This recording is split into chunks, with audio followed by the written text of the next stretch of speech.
Want your podcast and videocast to be seen, heard, found, and rewarded in this noisy digital world?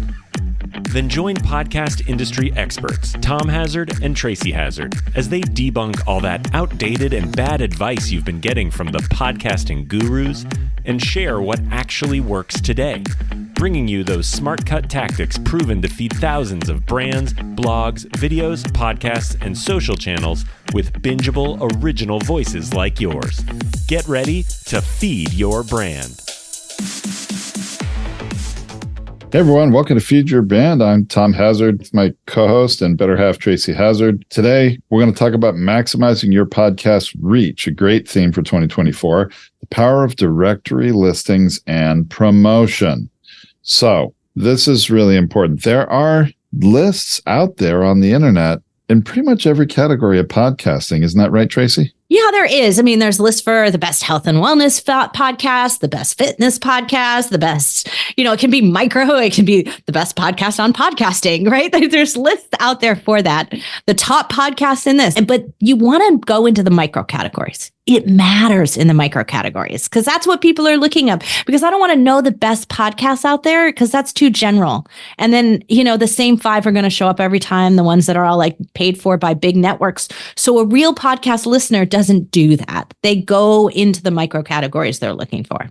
So I want to help frame people's minds about this because I can already hear the skeptics, right? I can hear the doubt and skepticism among many of you listeners and or viewers, which is that, well, there's so many podcasts out there. How is mine going to make one of these lists? And I was serious when I said there's a list out there for everything. And I'm going to give you sort of an analogy for this that I think everyone can relate to, anyone who's watched television in the last, 20 years at least, okay? You always see, and you see it more because now so much is streaming, but especially when we were all in the theaters pre-COVID watching movies, right? On television, there are always these ads for the latest movie. And it always seems like every movie is the best, the greatest, this or that. There's always, now so listen to this, the best movie of the year, the best film of the year, the best cinematic experience of the year. I mean, the writers who create these things come up with different ways for every movie to be the best of something to get you to think it's the best and you need to go out to the theater to watch it. Well, there's similar things that happen with these lists and podcasts. It's not categories as one way, but I think there are many other lists out there of podcasts and opportunities to get yours listed. And the thing is, most people just don't ask, right, Tracy? They don't. They really don't ask to be on the list. They don't ask to update the list. They don't ask that. And there are lists being made out there. Most of these lists are being made by publicists. I want to be really clear with like this. So if you really want to do this and you just really want help with this, go hire a publicist. That's the number one rule, because publicists know that this is a great way for you to get into circulation there.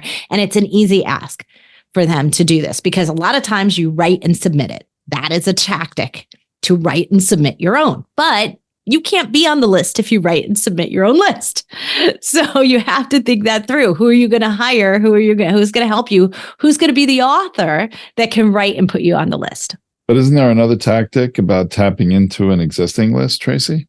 That's my favorite one. And that's the one I really want to focus most on today, but I just want you to understand how the nuances of it work. So the idea is that somebody did go out there and write a list, and they may already be a blogger. And this is important to understand who wrote the list. If it's a list on somebody's website, if it's a list in a publication, 2 different author types. If you have someone who's a contributing author and contributes regularly to CIO magazine, for instance, and they contribute regularly and they happen to write a top podcast list, then definitely contact them. But if you can see it was kind of a one-time thing, they don't really have a lot of stuff, or everything that they do seems to be focused on the same set of clients, then you know that that's a publicist who's done that. So go check them out. Make sure you check out their bio.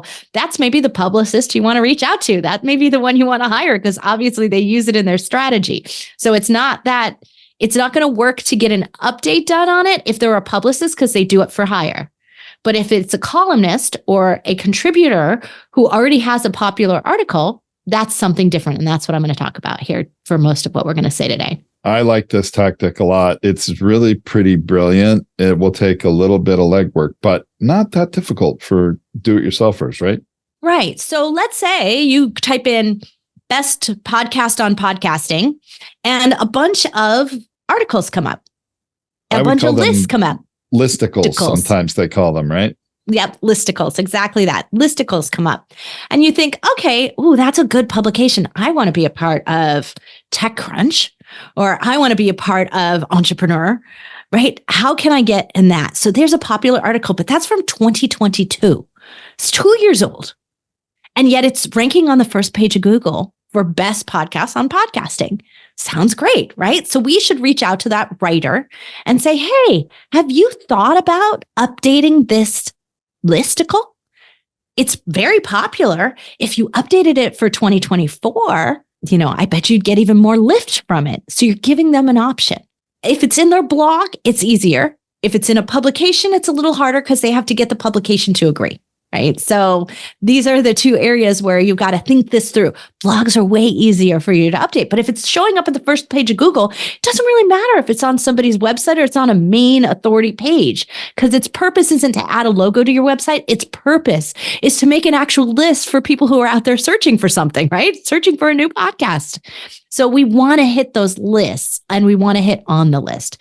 So if they come back to you and they say yes and say, oh, well, here, I have an update for you. I've done all the work. This is the part that you must do. You can't just pitch someone and say, update the list and add me to it. Instead, you go through the list. And let's say the list had 20 podcasts on it. I guarantee you that 50% of them will be gone 2 years later, right? This is 2022 to 2024. 2 years later, 50% of them will easily be gone. Could be even more, but 50% of them will be gone. Either they're gone and no longer exist, or they stopped publishing a year ago or more. So they're no longer a current active podcast, right? Right. And that's embarrassing to the writer. So this is a great inroad for you to make the introduction. So when you're writing that and asking them if they'd like to update, you should tell them how many have pod faded. So I noticed you have this great article. You rank on the first page of Google. Good for you. And you're obviously an expert in finance podcast and, in finance, and you've written this best of list on finance podcasts. But did you know that 10 of your 20 are outdated, no longer publishing, and some of them haven't even published an episode in 2 years? Would you like some assistance? I can give you 10 new podcasts if you'd be willing to include mine in your list as well. You do the work for them, right? Right. So then you let them respond back. Don't give them the list yet. You let them respond back, say, yeah, I'd love help with that. Then you give them formatted exactly like it already is in the article. So all they have to do is plug in the ones that are missing and say, this one's missing. I think you should include this one instead. This one's missing, or this one's pod faded, and you should include this one instead. And you give them the image, the cover art image, and the description, or whatever they included in the way that they listed it in their listicle. Sometimes it might just simply be a text link, the name of the show and a text link. Give them whatever it is that looks like their original article so they don't have to do any more work.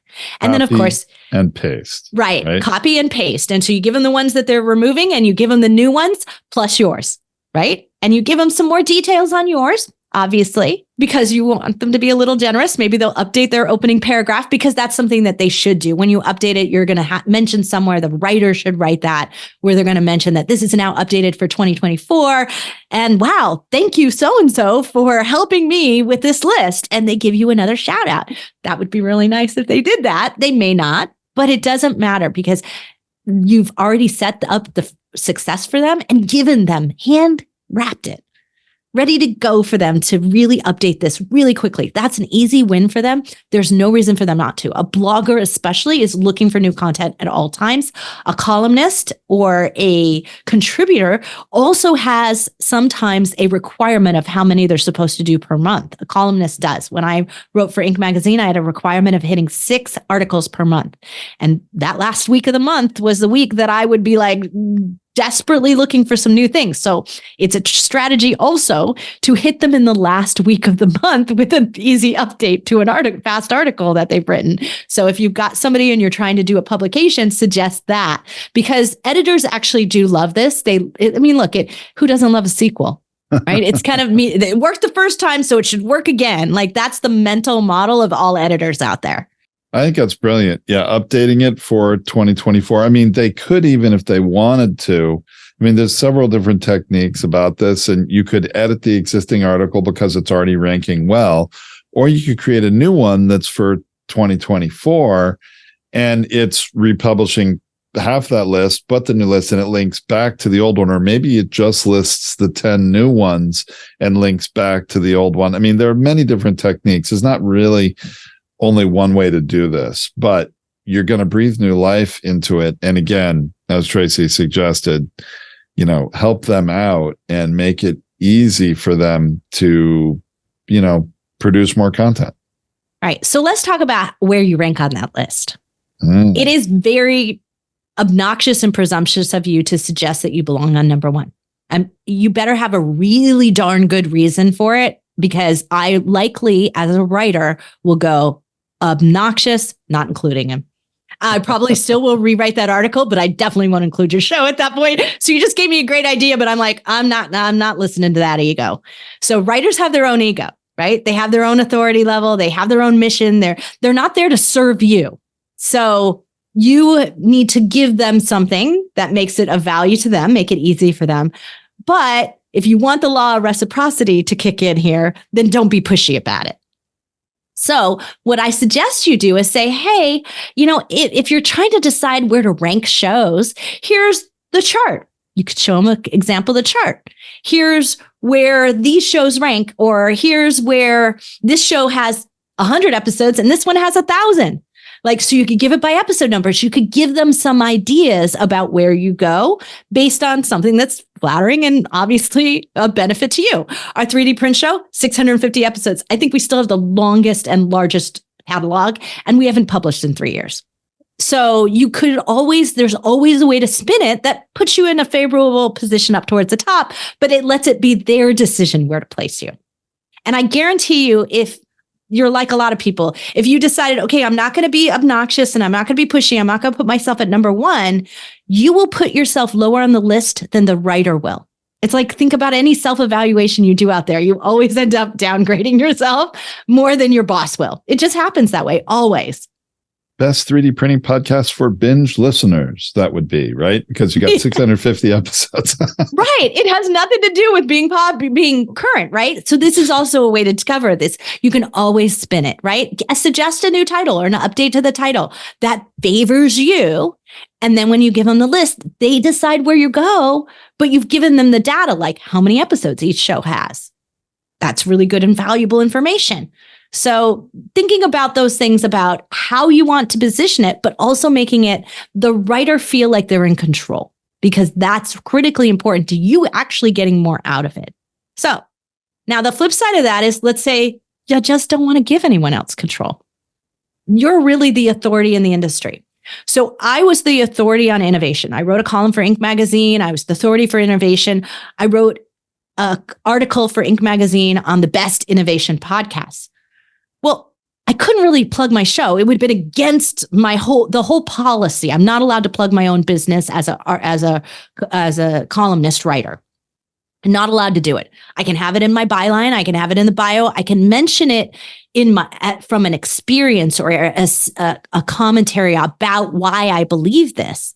But I certainly couldn't put my show in the list. But that doesn't mean that's not more valuable. So if my bio says that I'm the host of Product Launch Hazards, at that time, that was the show I was the host of. I'm the host of Product Launch Hazard. And here's the 10 podcasts I listen to. That's something of great value. But you know what that did for me? Is it got me some amazing guests for my show. It got other people to plug my show and say thank you for having written this article about them. And I still get it cited because it ranks up at the top. My name's right there. So people are always searching me up. And that really helps my authority as an innovation podcaster, right? So it helps either way. But you have to be willing to relinquish your name out of that list. So if it's really important that you get your podcast on that numbered list, then this is not the way to go. You can definitely write about it in your opening paragraph. You can write about it in the close. You can be in the bio, but you cannot put yourself in that list. Little bit different strategy. I like it. It's a higher authority. I'm above the list. Yeah, you're the if you're the person setting the list and you have a podcast, they're going to figure that out and they're going to go listen to your podcast too. Right. They're making me the list authority, right? That's a different position. So it's a decision on how you want to do it. It's a lot more work to do this because honestly, picking those shows is hard. Like sometimes it would take me 2 weeks to pull a list of 10 because I wanted to listen to them, wanted to make sure they were really good, I wanted to make a personal comment about why they were good, why they were worth listening to. That was my addition to it. There's lots of listicles out there that don't work that hard, that just take the description, which if your description is weak, is going to hurt you. Make sure the first couple of sentences of your description isn't about you. It's about why someone should listen to your podcast. It's going to make any opportunity that you might have to be in one of these listicles more valuable. It's going to make it easy for them to copy and paste and include you. Because I can tell you that there were lots of shows that might have been good, but when I read their short paragraph description, I was like, forget it. They're all about themselves. They're just too much ego for me to include. And I just skipped them before I ever even gave them a listener chance. And if I would do that as a podcast list builder and a writer, you can imagine that a listener is not going to give you the time of day either. That's so true, Tracy. That's, you know what, boy, big red flag needs to go up right here. This is a real important point to emphasize in this whole discussion about lists and getting your show out there and to be found. You're so right, Tracy. It's so simple. So many podcasts, and it is really sort of I would say the lazy podcasters or podcast producers' path to creating a new show listing is making it all about the host. And not that, it's not important. The host is important, and people are going to listen to the host and hopefully like the host and want to keep listening to them. But if you make it all about the host and not what's in it for the listener, you got to lead with what's in it for the listener. And that's what these articles are, right? Yeah. That's what these articles are. I'm a listener and I'm out there looking for the best podcast in whatever category, right? I'm out there looking for something new. This is so critically important. So if you haven't been listed before, this is a great time for you to go out there and check out if there are any lists. There might not be in your micro category. That's interesting. If there isn't one, maybe consider being the author. And if there is a bunch of them, go pick the best blog, the best publication. Try both those models. Try one of each. See how it works.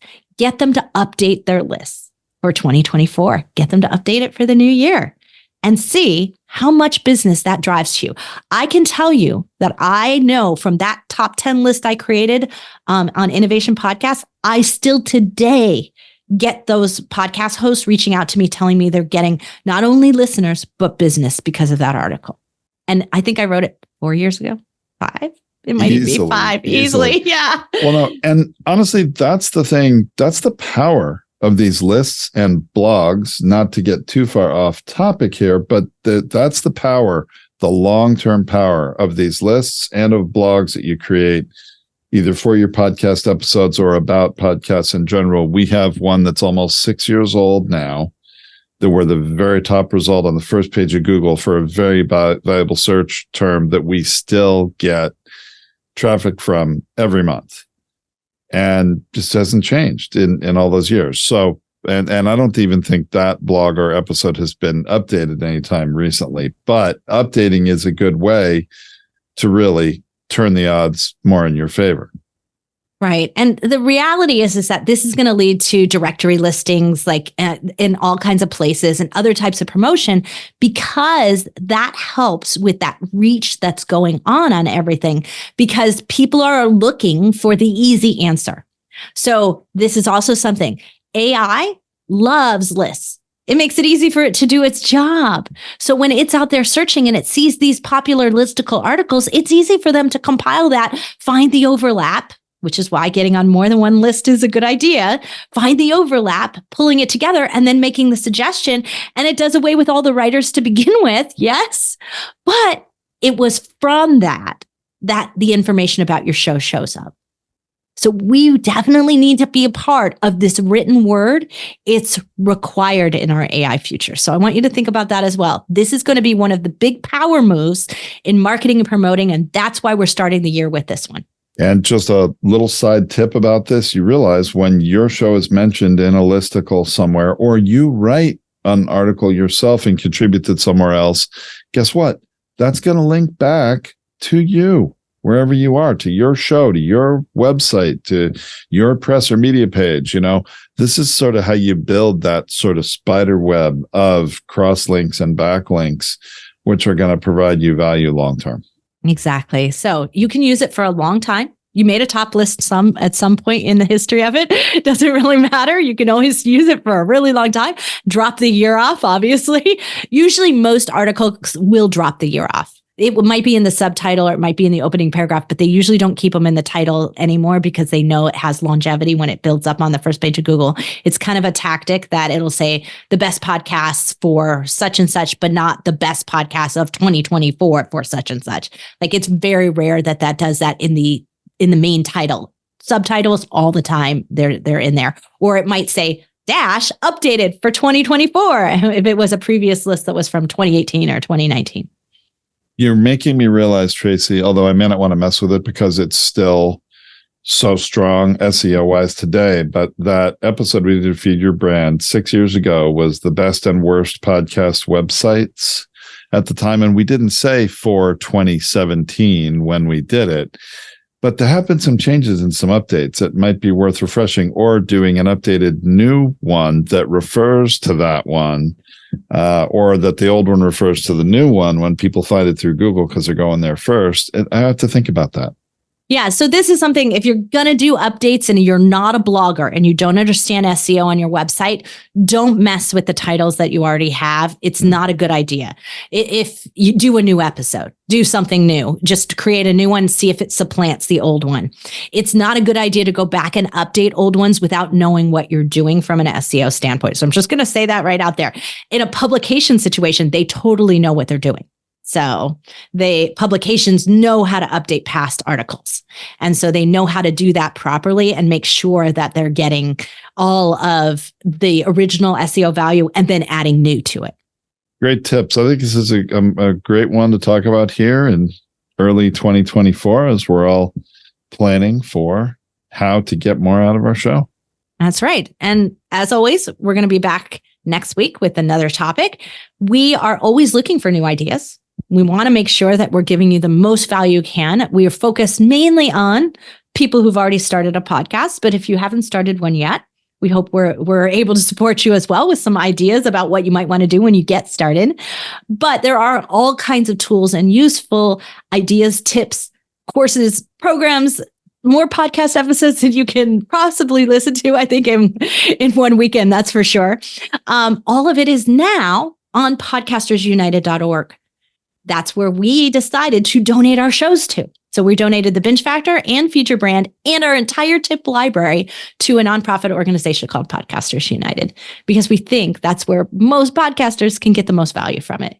And so that's where we'll be. So if you're looking for the blogs for this episode, you can still go to feedyourbrand.co, or you can go to podetize.com/feedyourbrand. It'll forward into podcastersunited.org. But that's where it's located now. And you have lots of new things. We've got new AI newsletter we're playing with over there, some new fun things for you to try out in Podcasters United. So go have some fun over there. All right, let's have that be the end of that episode. And hey, to those of you watching us live on social media, if you're a Podetize customer, you'd be with us on Zoom, and you could now be a part of the discussion and ask some questions. So check that out. Learn how you can become part of our community at podetize.com.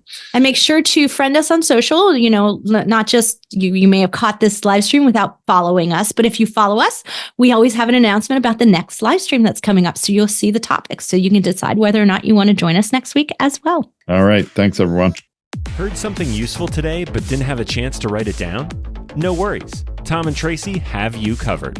Head to podetize.com, where you can get free tips, resources, advanced masterclasses, and launch boot camps.